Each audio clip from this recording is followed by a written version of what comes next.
This week's review of what we've had in the news. We're starting off with a bombshell. Okay, we have in Massachusetts, people decided that it might be a good idea to present a law that would make it so that if you were incarcerated, if you're in prison, in a state prison, you could exchange your body organs for less time in that establishment. So we'll talk about that. We will discuss all things with this. We are also going to be looking at a nursing home that essentially sent a patient away in a body bag saying, yep, they're dead. Weren't dead. Woke up in the funeral home alive. Not good. Yikes. We'll discuss that. We'll look at Adderall. There's not enough of it out there, along with a lot of other ADHD medicines, kind of just briefly looking at this pipeline that seems to be super clogged. Why is it clogged? Thoughts, discussion. We're going to be talking about cigarettes. There was a poll that came out that said most Americans think that cigarettes should just be like banned entirely. And I have thoughts that might surprise some people on that. We will be touching on the Johnson & Johnson talc thing a little bit and whatever other stories, something about measles, a whole bunch of other stuff dabbled in here. With all of these, I will share my opinions and you might not agree. So feel free to share yours as long as it's respectfully. I think these are just interesting talking points to kind of see like all the healthcare related things. That's what we're going to be doing. Welcome. If you're watching live, hello, hello. Tell me how we're doing on a mental health score today. We're having a day, friends. We're maybe a 3. Okay. 3 out of 10, 0 being bad, 10 being like, I am on top of the mountain, just like yodeling. Okay. We're probably at a 3. I hope your day is better. If you're watching on the replay, feel free to tell us how your day is going too. We'll see how it goes. We're going to see if this gets better. Okay, we're gonna hope that it gets better. It's been a day and then it's been an evening. That's why I'm always late to these things, guys, because I'm at the mercy of, I have 2 roommates that are they're rough. Okay, and I am at a complete mercy of my roommates who tonight were just not having it. I was like, look, we started bedtime an hour ago, little roommates. My roommates are 3 and 5, and they were not having it. And when I tell them, Mommy, I have to go. I have to go talk to my friends on the internet. They're like, and they're not here. They're not not here about it. So he's at a solid 5, did laundry and showered. Hey, those are 2 solid things, neither of which I have gotten and been able to do today. Rogue's doing great. 7 out of 10. Excellent. Mr. Midwife, I feel you. Thoughts, friends? Text me. Today. Helen, I feel you. 0. Mama Nurse at a solid 7. Liked a million. We like a million. Jail Nurse, I saw your comments earlier. You guys have been chatting before I got here due to my tardiness. I know you have thoughts on this, and I'm excited to hear your thoughts.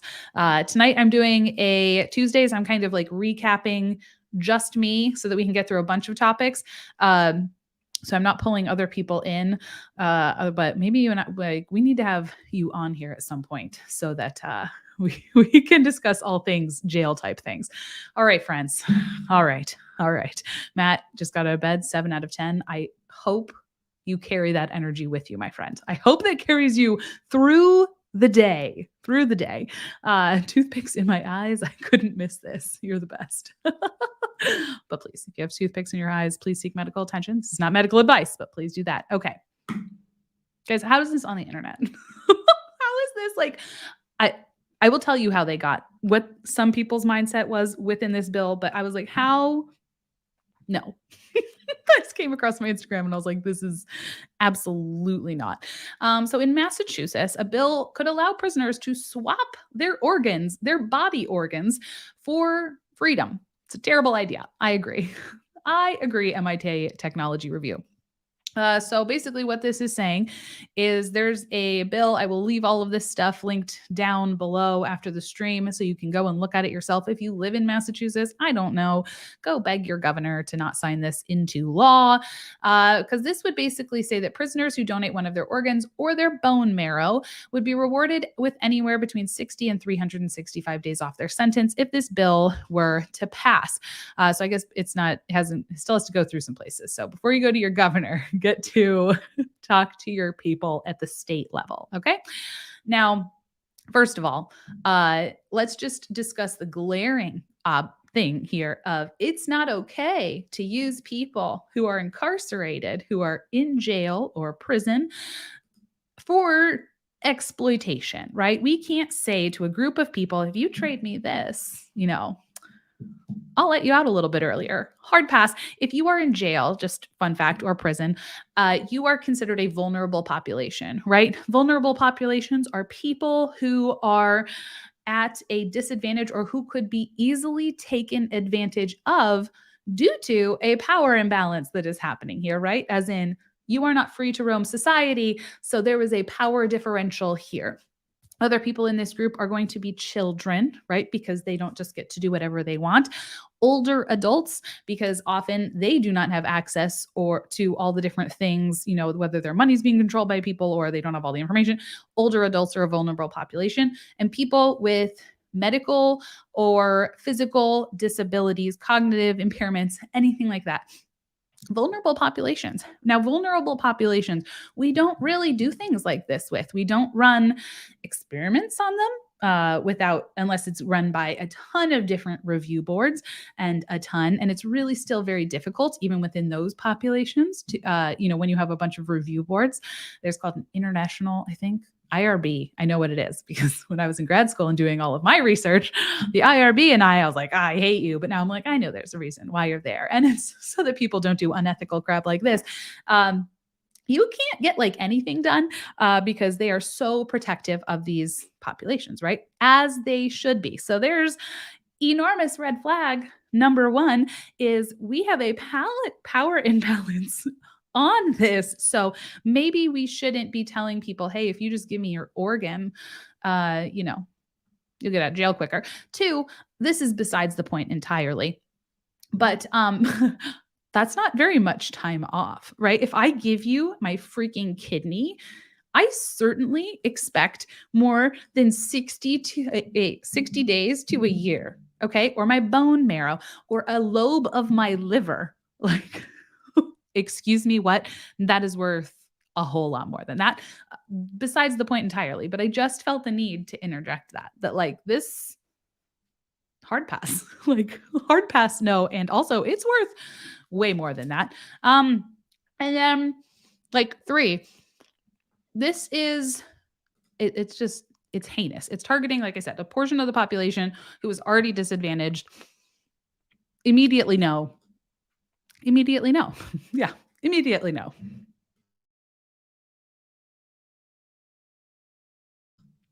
Dang it. I feel like when I turn on the internet, my cough comes back. I'm like, you have not bothered me. My plague has not plagued me for days, but here we are. Jail nurse said, corrections is protective of their populations in a crazy way. Yeah, let me know what you guys think of this. This is a hot mess. There's a reason why we protect people who are incarcerated, right? And that is not just because there's a power imbalance. There's also a huge, nasty history of terrible experiments involving people who don't have a option to really consent, right? That would be people in these situations. And we really don't want to go down that road, right? So I'll leave this link down below too. This kind of goes over a whole nasty history of things that have been done to prisoners in terms of like experiments and different ways. Healthcare has really, whether through research or different things, has really taken advantage of and done horrible things to people who were in jail. Someone in the 1970s, I think, wrote a paper and said, well, they're cheaper prisoners. We'll just do it on prisoners because they're cheaper than chimpanzees. So that's kind of the attitude we walked into this with. And it seems to, I don't think that's I guess I was going to say, I don't think that's the primary underlying thing of this going into where we are now, but it kind of is.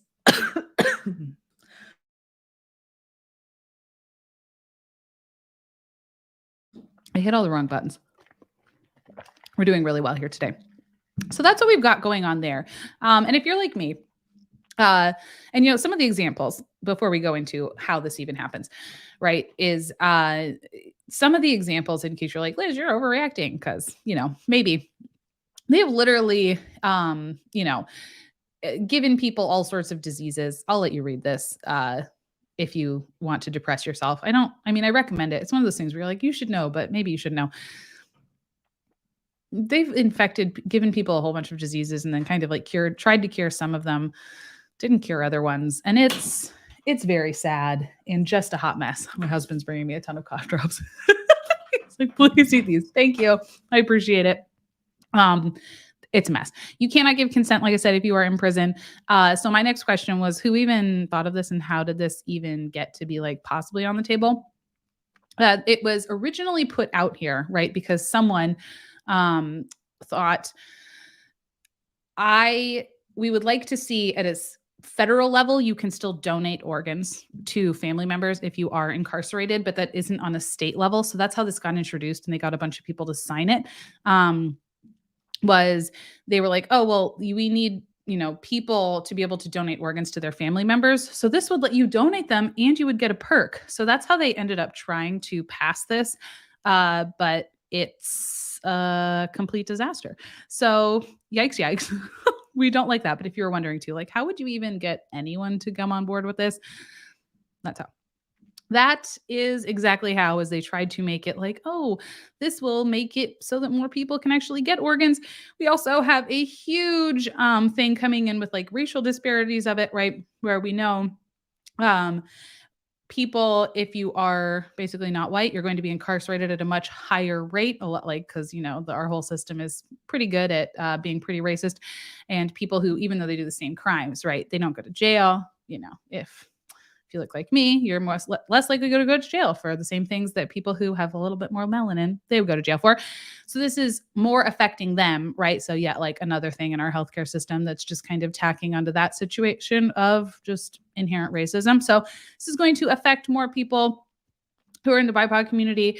And it's not really helping anybody, right? It's like, we do need a lot more people to join the registries, right? Because a lot of people do die while they are waiting for liver transplants, kidney transplants, all that type of thing. But this is not the way, friends. This is not the path forward. Let me know what you think.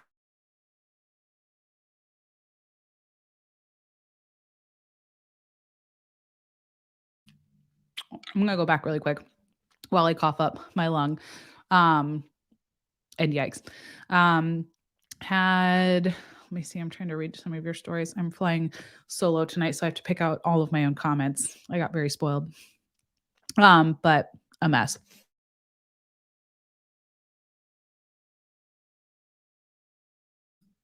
I'm so mad about my cough. I'm like so irrationally mad. I haven't had it all day. I will take as many cough breaks as I need.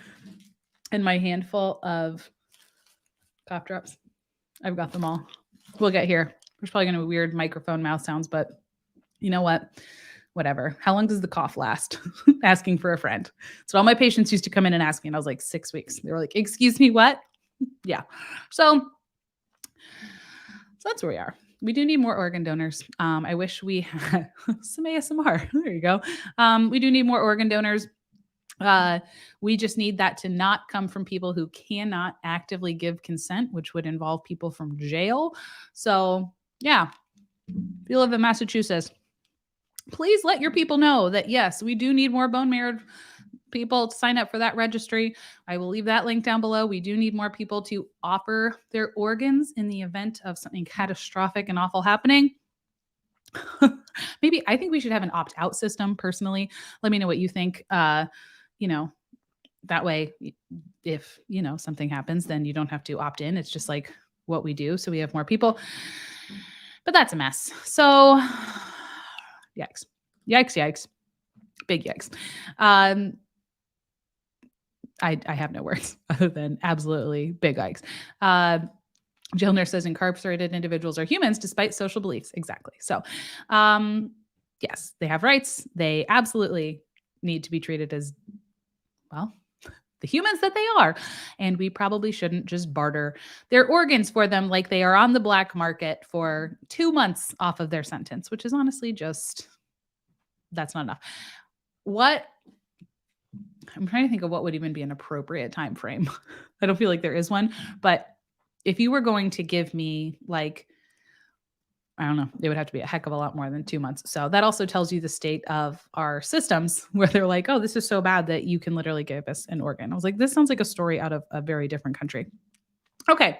Speaking of things that sound surreal and like they shouldn't be even possibly happening, Nurse Adrian sent me this this shocking story. I was like, "How where am I and how are these things happening?" Okay?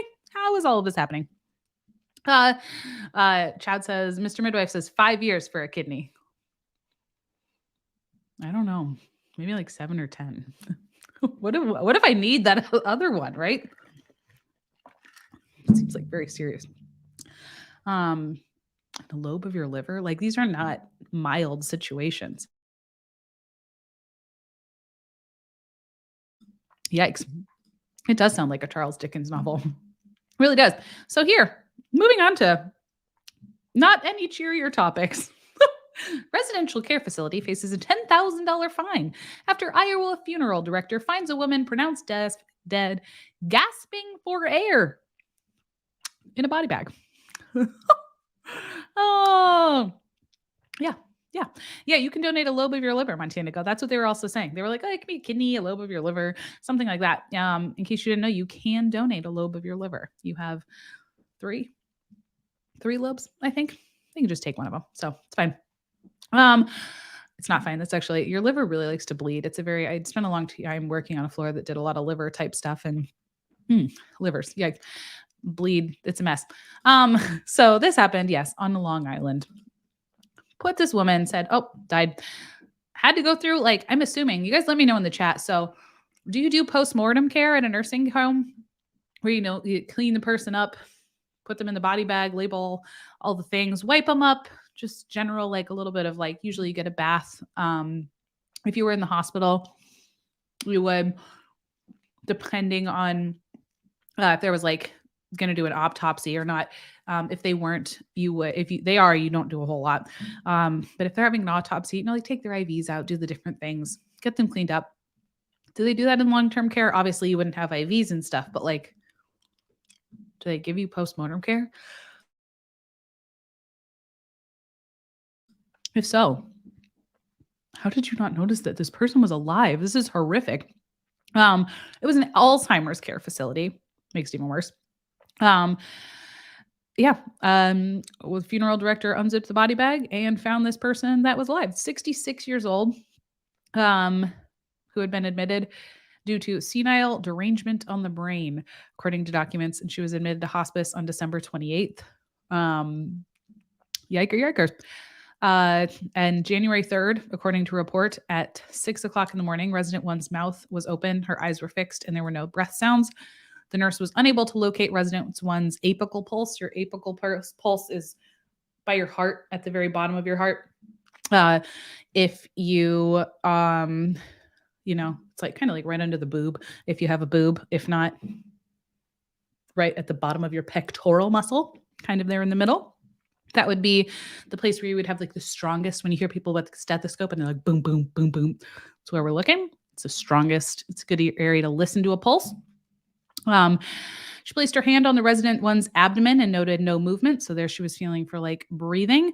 Did she try to find did she feel for a pulse? Okay. Usually in my experience, when I have called, interesting. Okay. Family was contacted and the funeral home was called. Both the nurse and the funeral director who arrived at the funeral, both the nurse and the funeral director who arrived from Ananke Funeral Home and Crematoria to pick the woman up. So no signs of life at 7:38 a.m. And then at 8:26, the funeral home unzipped the body bag and discovered the chest moving and gasping for air. They then called 911 and hospice. Yikes. That's all I have to say. Odd to me. I mean, obviously multiple things went wrong here, right? I guess maybe this, like, I have seen it in situations. I'm not saying like, I have definitely, okay, here we are. I have, when I worked in the hospital as a nurse, if you had someone who you were expecting to pass, I have had to really make sure a few times where you're like, oh yeah, I think they've passed. And then they start breathing again because your breathing becomes really like kind of funky there at the end. It's like on and off, and you can take like really long gasps. But usually you check, and I would sit with someone for like 3, maybe 5 minutes of really watching and making sure, like if it was expected. Obviously, if it's not expected, we're doing other things. But if it's expected, I would feel for pulses, maybe checking pupils types things before I called the physician who could then come and pronounce a time of death, right? I would probably feel for, it wouldn't just be listening to their stuff, like listening to their respirations, feeling their belly to make sure they're not breathing. I'm laughing just out of shock. This is not a funny situation. Usually you're, like I said, like Jazzy Nurse said, yeah, you're checking their carotid, you're feeling their pulse up here, you're checking their pupils, not just listening to someone's heart. Again, things can really slow down. It can be harder to hear. This is a bad job. This is a bad job, and this is very scary. So we don't like this. We don't approve. If you ever have to do something like that, just maybe bring someone else in. When I was a new nurse, I would have other people come in before we even told the doctor to come. We're like, can you just come and really make sure? Because a lot of times family members wouldn't even think. They were like, oh, they passed away, and they would call you in, and nope. There we'd start breathing again, because it can get really intermittent there, at the end. Sandy said, I once had a resident come to pronounce my patient. He asked me how did I know they had expired if they weren't on telemetry. Yikes. Yikes. I do feel bad for residents though, when they come off of, they're like, residents are like just out of med school. And I remember the first time it was in July. So all the new residents that came, and that's when they all start in the hospitals. And this was it was the beginning of July. And this poor resident, I called and I said, I need you to come and pronounce a time of death for me on this patient. That poor soul. I just can't. That was rough.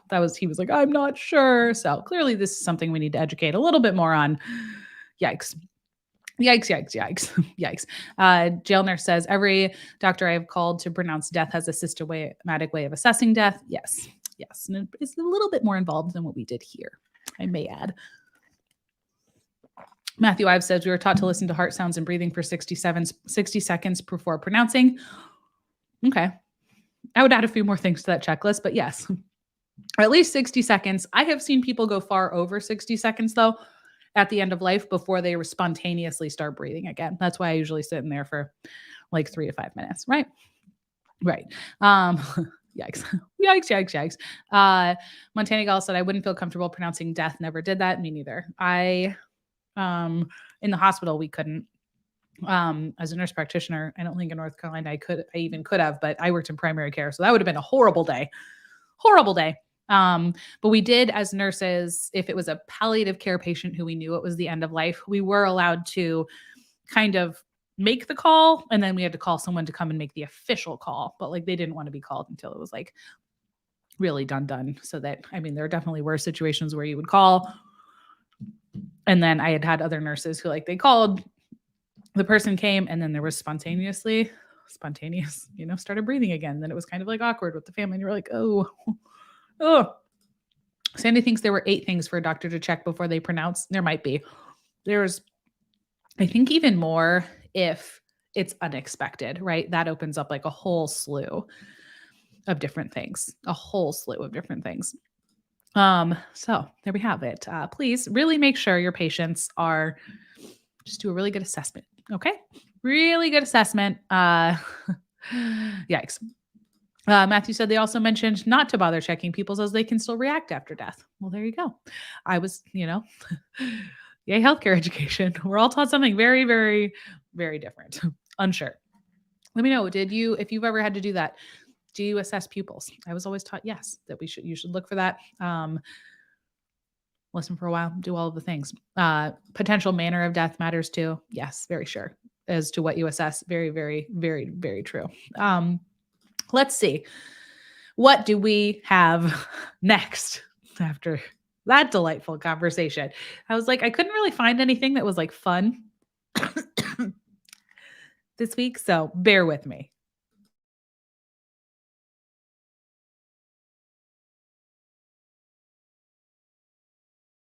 Also, Nurse Adrian um, said, per my research, many states allow DNR and hospice patients to be declared by LPNs. I would imagine that doesn't actually shock me given like who is in the facility. If you usually have like one, I don't even know if they always have like a registered nurse in them. That doesn't shock me. That does not. Wait, declared. No, I would like someone else to look at them. Do nurses? I know sometimes. I guess. No, I don't know. I don't know if I like the fact that I feel like you should call 911. Let someone else, which then I know it's like a paramedic, or someone like that. I don't know if I like the idea of ever having to declare someone dead. Let me know what you think. I don't like that at all. At all. Patient did pass away the next day. Thanks, Adrian, for knowing all the things. Okay. Have you guys heard of this? We're moving on to a new topic. Yeah, we're speaking of their scope of practice, not dragging them. No, I know. With like the LPN, I just don't like nurses in general being allowed to. Like, I don't care if you're a registered nurse. I don't care if you're an LPN. I don't like it. Like, I don't want any. I want there to be more before that's pronounced. I want it to be more across the board. No. Okay. The ADHD medicine shortage is getting worse. What went wrong here? Have you guys seen this? Where like there's a huge shortage. I've heard this from a lot of my friends who work in primary care and in psych. There's a huge shortage of like medicine for ADHD. I mostly brought this up just to like crowdsource information and see if you guys have seen this. Adderall shortage enters. Adderall is a stimulant. It is helpful for people, some people with ADHD. Many people, it's hard to find for like months. As the national shortage of Adderall is in its 5th month, people who rely on the medication to manage their ADHD are finding few, if any, available alternatives. Problem, right? So this is affecting Concerta, which is the generic version, or like Concerta is a long-acting form of like Ritalin, which is another stimulant. Vyvanse, which is another one in that same group. All of these are getting like harder and harder to find. Originally, it was about like supply chain stuff with all that. And then I heard that it was probably all of these other, how there's a lot of companies popping up now that you can go on and, be assessed and get medication through like an app. What is it, like Cerebral, and all of those are popping up. And I've seen a lot of like, oh, that's leaning to the increase in using all these medicines. And that's what's causing it. There was apparently a huge spike in ADHD diagnoses over the pandemic, like during the pandemic. A lot of people were blaming TikTok. They were like, everyone went on TikTok and TikTok told everyone they had ADHD. Honestly, I don't like, I feel like that's some of it might be like people finally had time to like sit with their mental health and we're like, wait a moment. Wait a second. But yikes, right? So interestingly, this is all happening and now there's like a huge shortage of it. It's an unbelievably unprecedented pediatric neurologist, Dr. Sarah Chayette said. They were seeing, that we've never seen like an increase like this going on. And usually, the diagnosis is kind of stable. We haven't seen a huge uptick lately in ADHD meds, right? Because ADHD meds are typically, apart from very few, can be misused, can be kind of addictive. Like you can get really, people take them even if they aren't diagnosed with it or ADHD, so they can focus better, right? When I was in school, this was a huge cause of, really make sure that this diagnosis is appropriate. You have to guard these things like with your life, as if like when you sign this prescription, like the world will implode if you give it to the wrong people. Um, it was like a big deal. And so for a long time, prescriptions kind of went like stable. And now I think at least it makes sense to me with the advent of all these other like, you know, places where you can get these medicines, which is a two-sided conversation, right? Because you're increasing access because like I am on, well, I was, we'll talk about that in a minute.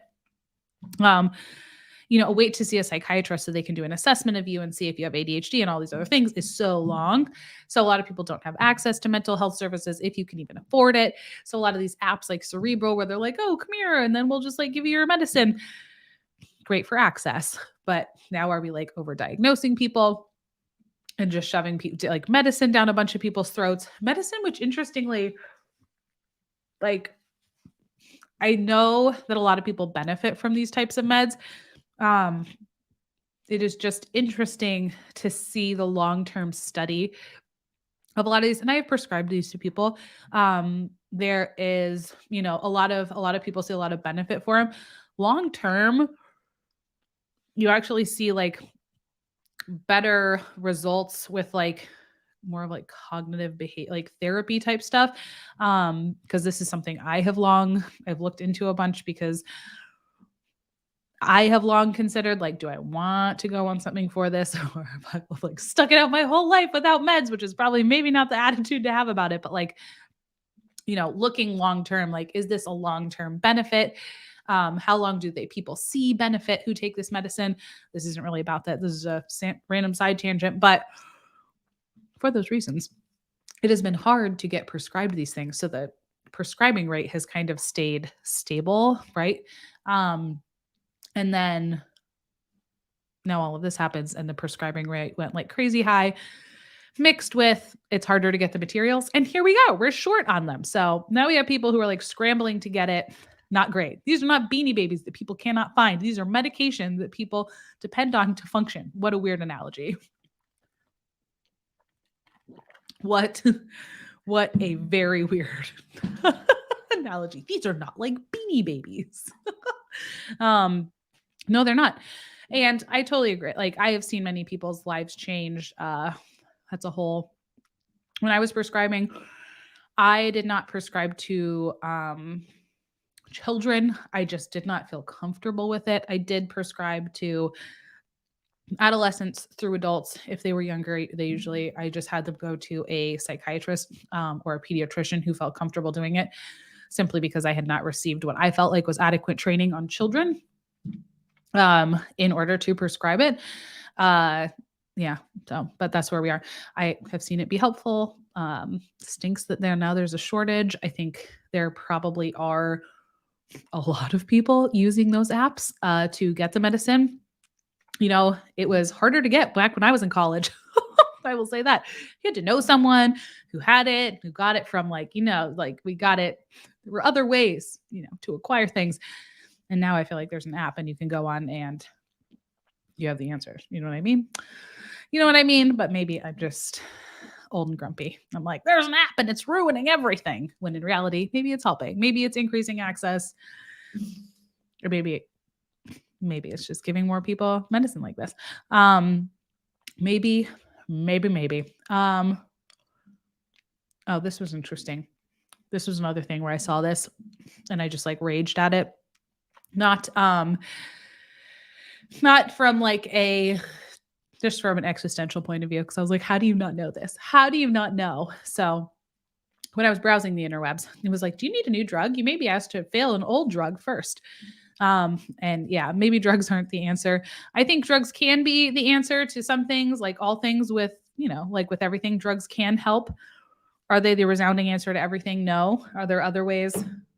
Yes. I don't think we should demonize either way, because the truth of the situation too is like a lot of people, I guess going backwards, is a lot of people don't have the access to the resources in order to do the things that might help that aren't drugs, medicine, like therapy is really helpful. Being able to do all these other things, super duper helpful. But what if you can't afford therapy? What if you don't have time to do the activities that might be helpful, So not demonizing it either way, just interesting, thought-provoking, just trying to get our minds Our mind's whirling. My body is in like complete dysfunction and I hate it. It was fine all day. And now it hates me. I'm sorry about all the weird noises I'm probably making. Anyway, I saw this article and it just made me annoyed.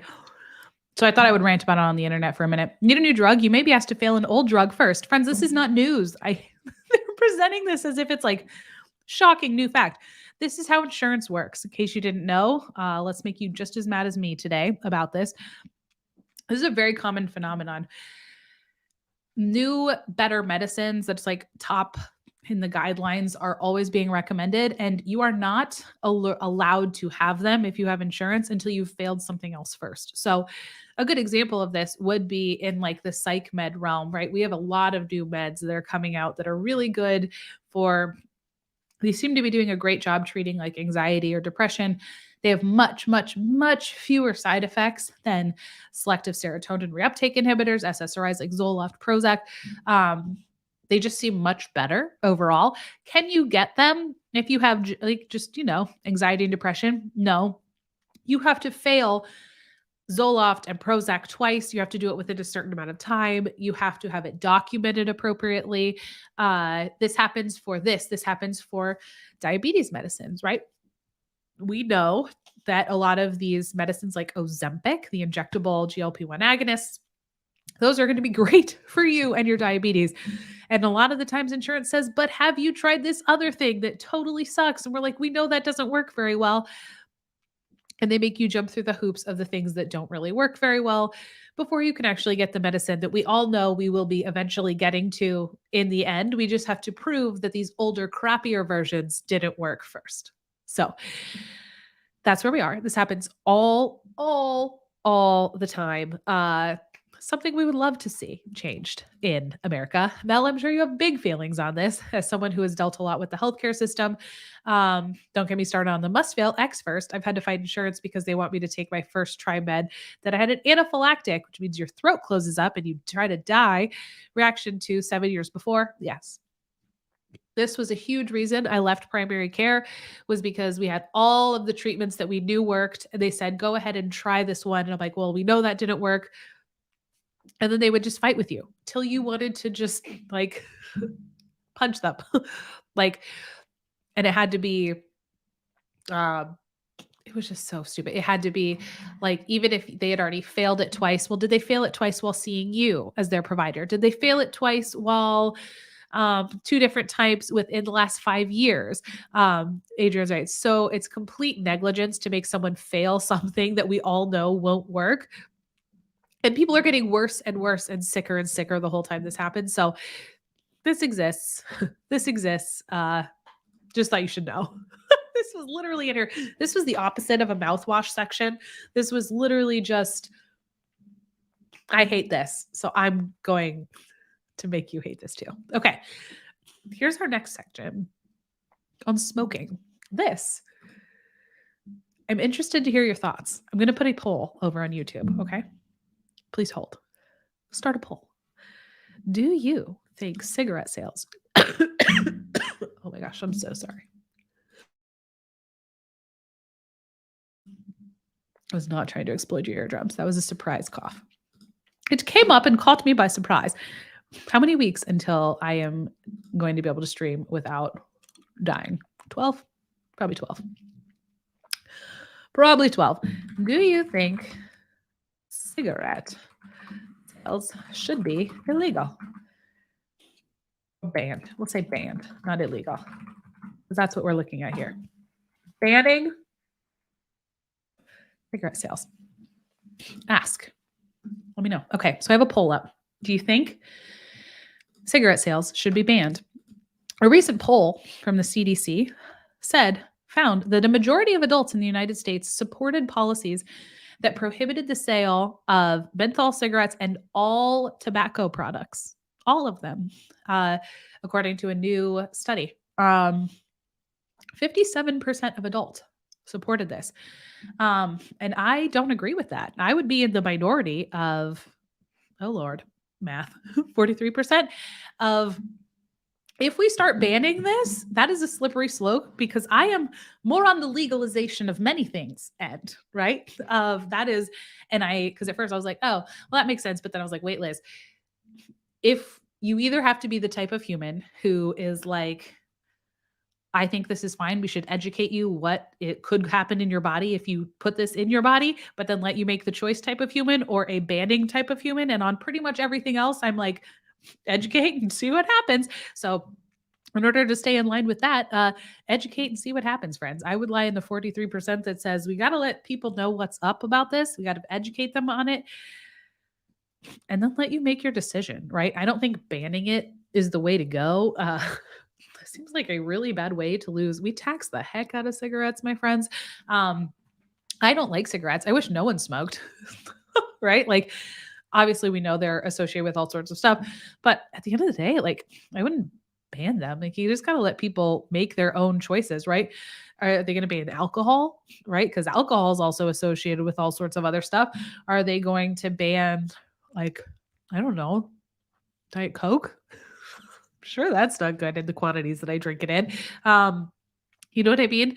Like, a mess. I do think we need a lot better regulations around maybe how tobacco and stuff is like educational attempts to prevent people from smoking. I think it's interesting that it's very regional. You know what I mean? Like who smokes and who doesn't. Like, I think we could do a much better job where I went to school growing up. No one was smoking cigarettes, right? No one was smoking nicotine products. And it was just like, because from a very little age, that was just like drilled into your head, like, no, no, no, no, no, no, no, don't do this. It wasn't cultural where I was. So, like, I think we could make targeted educational campaigns that really focused on that, and we would see better things than banning it. But exactly, when does the banning start and stop? So, no, not here says no. Um, Nurse Adrian says, check out tobacco industry's role in smoking cessation programs, and especially in schools. I don't understand how people stomach working for like tobacco companies. Um, I don't know how you would like work there. Be like, this is like pretty harmful. I don't know. I don't know. Um, Mother Earth Garden Club, I would prefer cigarettes just be banned, but doubt it would work. I just lost a close friend to lung cancer and I realize my grief is talking here. For sure. I'm sorry about your friend. That really sucks. Cigarettes absolutely are harmful. Um, and yeah, like I said, everyone is free to have their own opinions as long as they're respectful. And it's hard when you know someone who's so closely affected by it. You know what I mean? Um, so closely affected by it. This was interesting, I thought, when I was looking at it, because some states actually have started to ban certain things about it. Well, let me see. Like, where do we have? Do.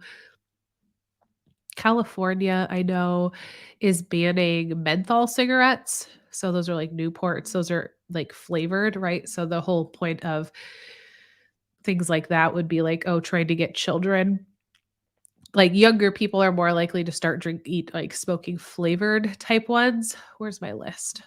Hold on one second. Do.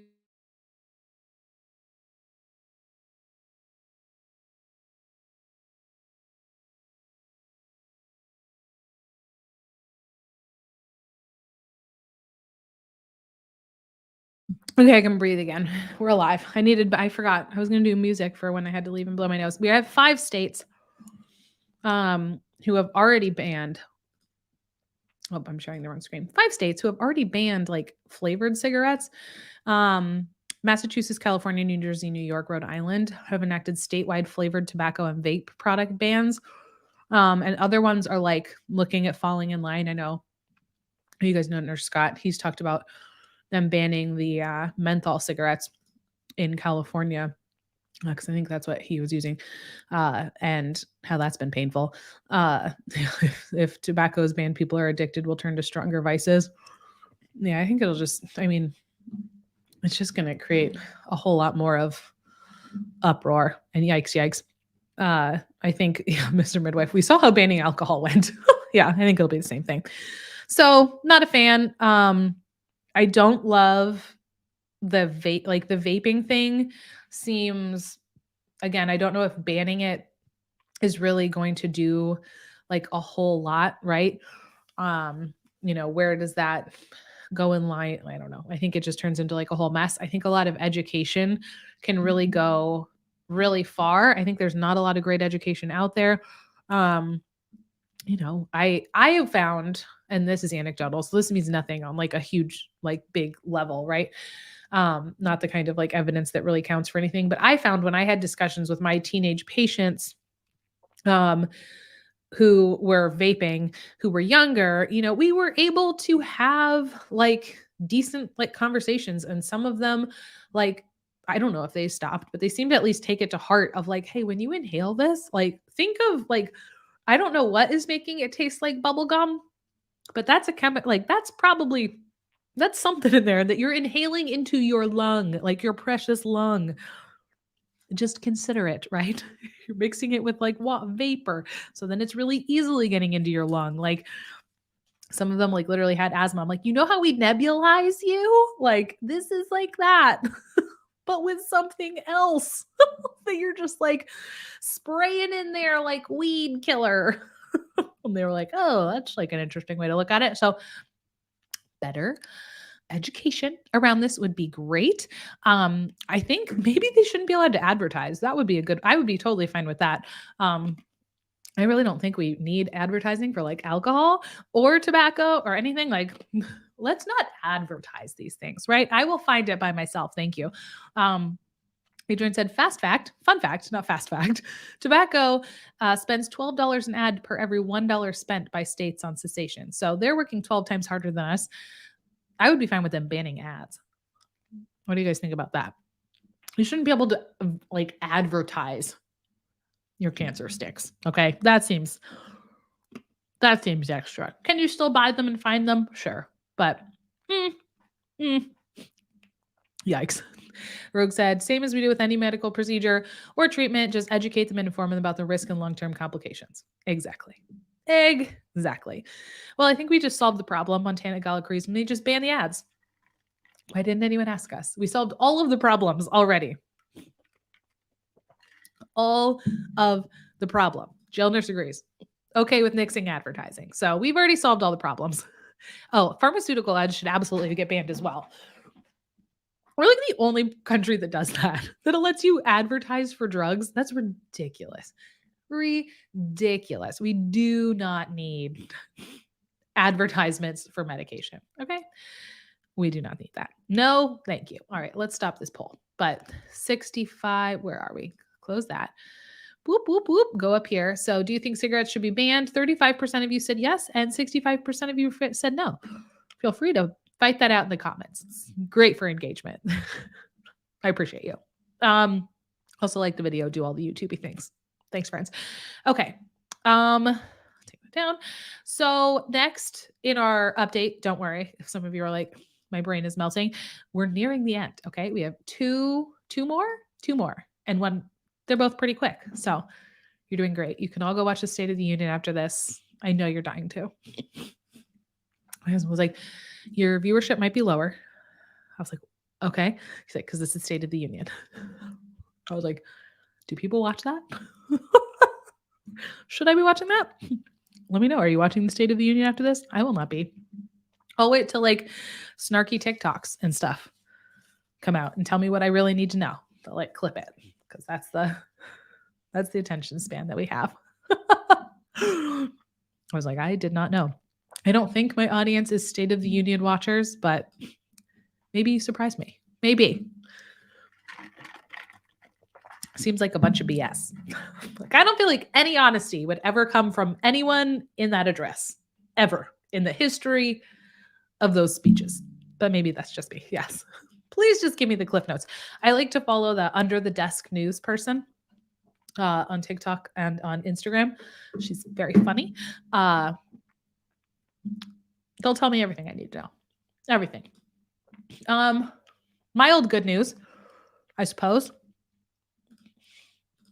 is, if it'll let me share, the measles outbreak that was in Ohio was declared over after 85 cases. This was good. I've also seen this used as like fuel for a bunch of anti-vaccine garbage, which we'll talk about briefly. But hey, good news where we'll take it. On Monday, February 6th, a central Ohio measles outbreak amongst children who were not fully vaccinated is now over. Public health officials announced Columbus Health declared the outbreak finished with no new cases after a period. So, yay. Measles is super contagious, super duper. Can land a bunch of kids. We started vaccinating against it because it was causing all sorts of issues that were preventable. And we said, hey, we can maybe stop that. But that's one of the ones that's kind of, it's so communicable. This got all over the place when Avery was little. We had an outbreak in our area. Measles is very, very, very, very contagious. So it's one of those that can easily like run away if you pass the like unvaccinated threshold, right? And it can cause a lot of issues with like brain swelling, which leads to neurological issues. It causes a large amount of hospitalizations, right? Death. We don't like it. That's why we vaccinate against it. But now we're seeing more and more outbreaks of it since there's been this whole like anti-vaccine thing, right?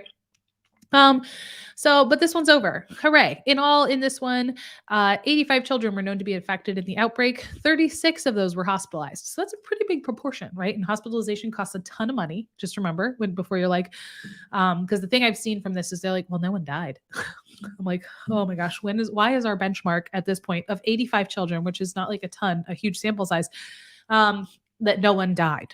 Like, yikes.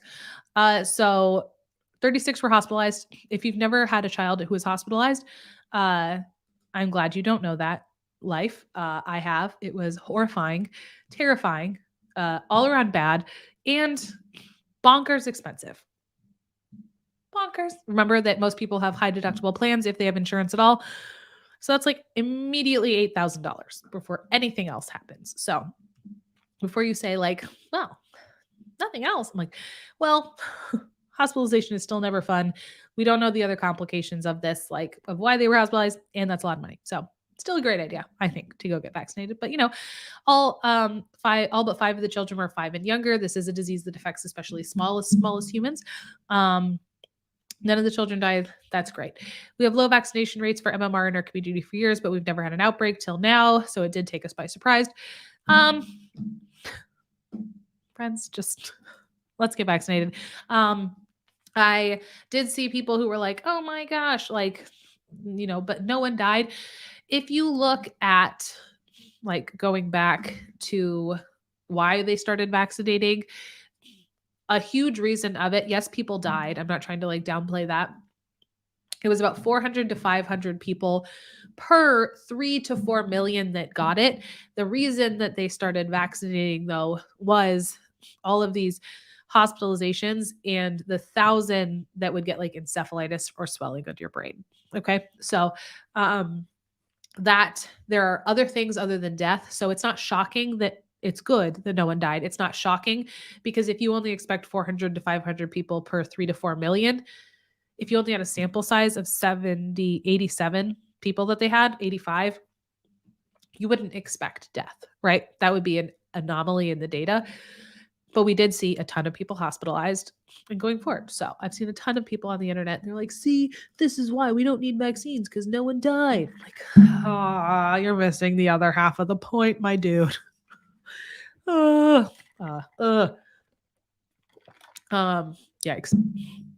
87 cases total. Okay. MMR is the one that people think is linked to autism. Yes, the MMR is the one that a lot of people came out and through incorrect data had said like, oh, this is linked to a whole bunch of other, like that was when they were starting to say it was linked to autism and da-da-da. So it got a super duper bad name. It is not in any way linked to that, but here we are. Here we are. They're very much their argument is, what did you die? We're like, there are other things here. There are other things here. Other things. Okay. And for our last story of the day, we have a slight win. And really, it's just a win because I really enjoy when giant companies giant corporations just kind of get the middle finger from society, right? Does anyone else enjoy this with me? So in case you weren't familiar, have you guys heard of the the Johnson and Johnson and the talc thing? Remember that was like a few years ago. Uh, there was baby powder, right? That Johnson and Johnson sold, and in baby powder there was talc, and in talc there was occasionally asbestos. Okay, and that's the one that gives us cancer. Okay, this was baby powder is used in a lot of like for a lot of different ways. One of the ways that baby powder is used is people will put it in sweaty folds, right? Or in their underwear in order to try to stay dry, right? Especially if you live in places that uh it's more like sweaty and hot. This was something that I wasn't like overly aware of until I moved to North Carolina, and all of my patients were telling me like about this, and then Johnson this whole thing happened while I lived there and everyone was freaking out. Um Essentially, the too long didn't read version of this was Johnson and Johnson seemed to have realized long ago that some of the talc that is used in the baby powder had some asbestos in it. Like sometimes it was contaminated with a little bit of it, just a smidge, and they kind of just let it go, right? Years later, they started discovering that there seemed to be a slight increase in, is it ovarian cancer? I think it is. Ovarian cancer of people who used baby powder like in their underwear in order to absorb moisture and keep things feeling dry. And they were able to make a association saying, we think, now if you look at the data, and I'll link it down below, they've done a ton of meta-analysis on this, and there's not like clear and convincing evidence that this is like a home run. For sure. Some studies, we can look at the American Cancer Society. Some studies like have been able to say like, hey, we think these trace parts of this like might have to do with this. Other studies have said like, oh, we really haven't been able to see it. If you look at like the meta-analysis, it's very mixed results. So not like nothing out of the swing out of the park. But enough, and there was enough cover up like when they went and they dug into Johnson and Johnson's data to say there was enough of a cover up where they kind of acknowledged and they said, "Oh, this is bad," but they didn't do anything about it. That Johnson and Johnson got in trouble, right? They had said like, "Hey, this could be causing an increase in ovarian cancer," and you knew about it, and you literally brushed it under the rug, which is not a good look. Anyway, they're getting sued for a lot of money. And mostly just because I sometimes just like to get people like, have people try to get out of big like things and be like, you know what? I assume this is my bias. I automatically assume giant companies are evil. They might not be. Maybe Johnson and Johnson's the best, but I assume that they're evil because they're giant and a corporation. And like, I just assume that those things probably are evil. They tried to not have to pay all these lawsuits that they're the stuck in the middle because then like everyone started suing them like crazy. And they tried to get out of it. They have 38,000 lawsuits pending. Many monies that are trying to go against them for all of this, for again covering it up. I have there's this whole deep dive review I read going into this. Went down a deep rabbit hole. And it basically, you can read, I'll leave it linked and you can read it if you want. Basically, it exposed all the different internal memos of being like, shh, just be quiet about it. I'm sure it's going to be fine. It exposed all of those, which is never a good look. And all these people found it. So now they're getting sued for like $3.5 billion in verdicts and settlements. And they tried to file bankruptcy, like in a portion of their company. And they were told no. Which just makes me happy. Makes me happy. A U.S. appeal court on Monday shot down Johnson & Johnson's attempt to offload tens of thousands of lawsuits over its talc products into bankruptcy court. The ruling marked the first major repudiation of an emerging legal strategy with the potential to upend corporate liability law. So basically, they were getting sued by everyone, and they're like, we're just going to put this over here in bankruptcy court. Yeah. They pulled a Michael Scott. We're like, I declare bankruptcy, but like not throughout my whole company, just this one little part of it. And the people in charge said, "Oh, no, you can't do that." So this is our win for the day. All you should think of is Michael Scott. Um, so they tried to declare bankruptcy, and some people came out and they said, "No, you're not getting out of this $3.5 billion oopsie daisy. You were very mean. People might have ovarian cancer from this now, which is awful, and you will not be able to just get out of this." Absolutely not. Yeah, this is not Monopoly. You cannot just declare bankruptcy. You cannot just be Michael Scott and think you go in the woods and declare bankruptcy. No, that's not how this works. So there you go. Um, Yikes. Let's try to have safer products. Let's not put asbestos in baby powder. It was not massive amounts. And like I said, the data is still pretty inconclusive. But if you feel like you might have a case against this, these people would like to talk to you. You know, you go find them, the Consumer Protection Group, talc powder cancer claims. I very much hope that you aren't dealing with this, but if you are, you know, you might be able to get some of that 3 point however many billions of dollars that J&J can't get out of now. So, yeah, this was like humans' rights issues galore. Like, please just don't take advantage of people who are incarcerated. Please take better care of people on hospice and like know how to declare people dead. Please educate people about smoking. Please don't give people cancer by lying about your products.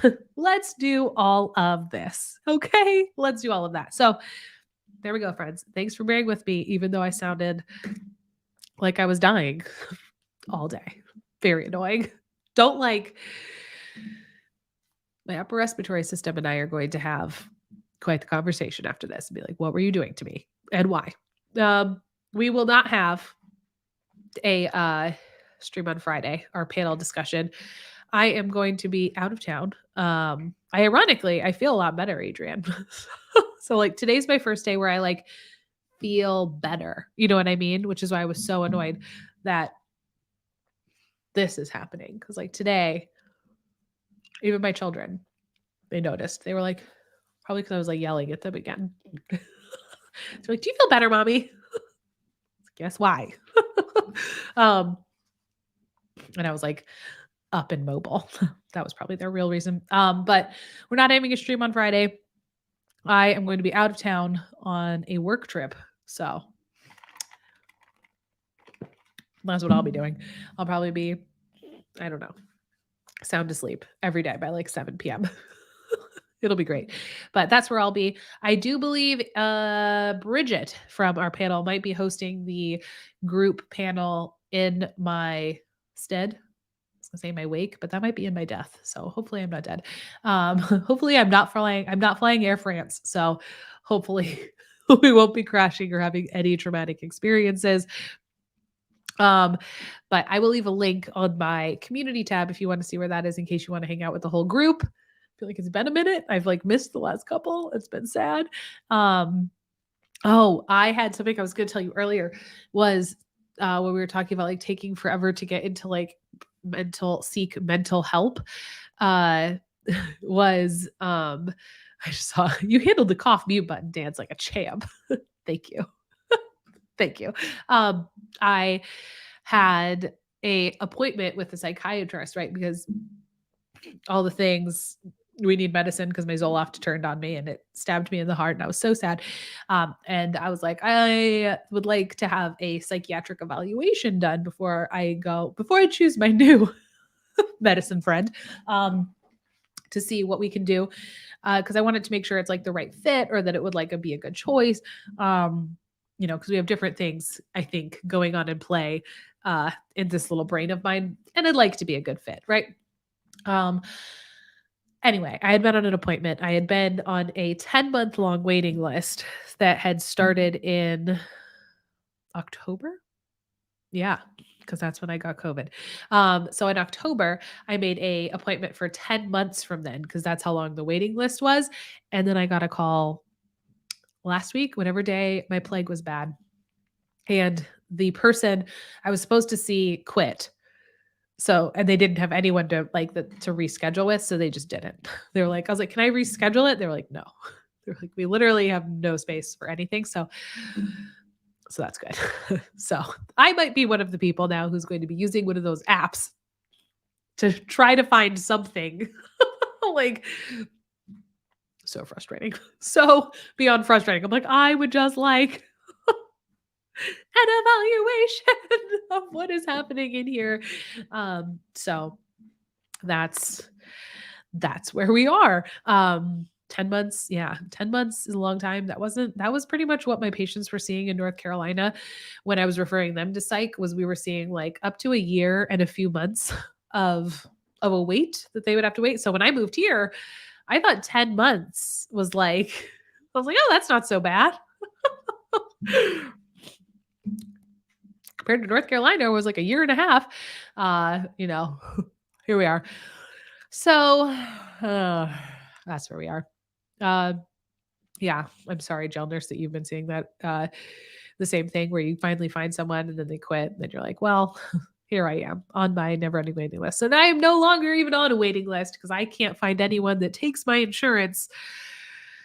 And I'm skeptical of doing, like, doctor on demand for something like that, because 'cause I'm like, "I want you to, like, pay attention, not just, like." I don't know. If anyone knows, are those things, like, sketchy? I've done them for, like, urgent care, the doctor on demand, but I feel like a doctor on demand psychiatrist, I don't know. I just don't know because I want it to be, like, a legit evaluation. I'm like, I feel like a lot of those things, and this might just be my bias, are there to get people medicine, and I'm like, I don't know if I want that. I probably need some of that, but I don't think I want, like, an actual look at things, and I don't know if they do that. So if you know, send help, and if not, send sympathy. Thanks. Um, Telepsych is great, to be honest. Well, that's encouraging. Maybe I'll try that. I also need to find a therapist, so I'm also going to be going to, the and this is, like, I'm not talking about therapy, right? Because I think therapy online, a lot of people do, like, therapy via Zoom or whatever, and I think that's totally fine. Um, I'm sure that's what I'll end up doing when I find someone, again, who is in my area and takes my insurance, because I get like 10 free sessions, I think, a year, which is pretty great. But no one takes my insurance. So like, well, that's a weird way to get around offering insurance and then no one can pay for it. It's the psychiatrist part to kind of see what is in my brain. You need to do a video live with someone. Yeah, I would like to do that. So we'll see. I'll keep you updated on how it goes. But I was too dejected after last week when I was sick. And then I got that phone call. I was like, I hate everything. So that's where we are. Um, that's where we are. All right, friends. Thanks for being here. Sorry for my whatever is happening in this stupid noggin that is malfunctioning. I appreciate you being here. Let me know what you thought of all the things and all the opinions, and I'll see you next week for more news. Maybe it'll be more happy. Maybe, fingers crossed. Remember that you, my friends, are not alone. You are more than enough, and you can do all the hard things. I'll see you then. Bye-bye. I guess we go. Nope, State of the Union's probably over. We missed it. What a bummer. I know we're all very sad. Very sad indeed.